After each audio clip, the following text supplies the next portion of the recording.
Professor David Dunn is joining us live from England. He is a professor of international politics at the University of Birmingham. Welcome to the broadcast, sir. Good afternoon.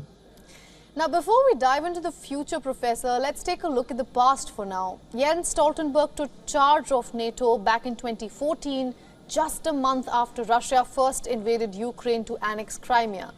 Then, of course, 8 years later, Russia launched another invasion that we are seeing being played out as we speak. How has NATO evolved under Jens Stoltenberg's tenure? Well, the evolution has taken a variety of forms. Most significantly in strategic terms is that NATO has indicated its willingness to consider being involved in Asia-Pacific security questions, and that, of course, is a first for the alliance. So, that's a fundamental one.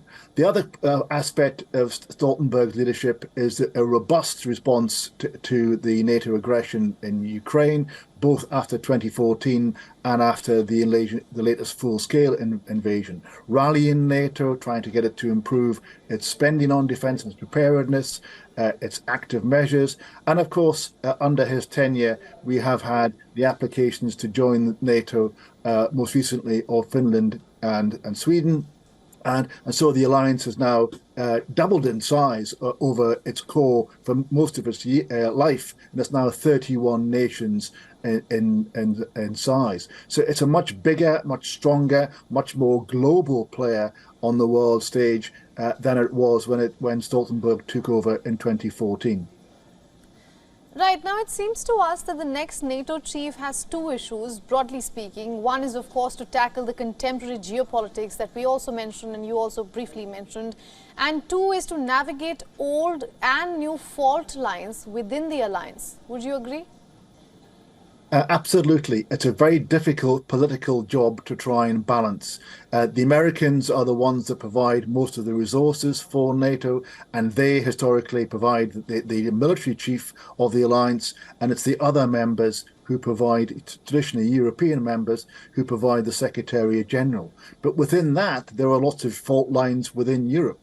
So, for example, you mentioned Ben Wallace, and Rishi Sunak is pushing the candidacy of Ben Wallace in Washington just now. But for the French, for example, they want someone who's from the EU. And of course, Britain is no longer in the EU, and therefore they are opposed to Wallace for those political reasons.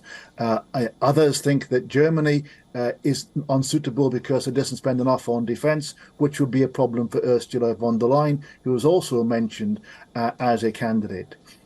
Then there's a question of the individual qualities of the person. They need to be of high stature. So again, is Ben Wallace as Defence Secretary senior enough? Perhaps it needs to be a former Prime Minister, or at least a Deputy Prime Minister.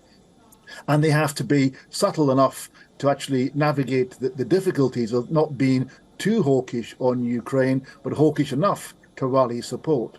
So there are many different factors that make this a difficult job to do, and as a consequence, difficult for analysts from the outside to guess who that would be, because there is no one obvious candidate to fill that role.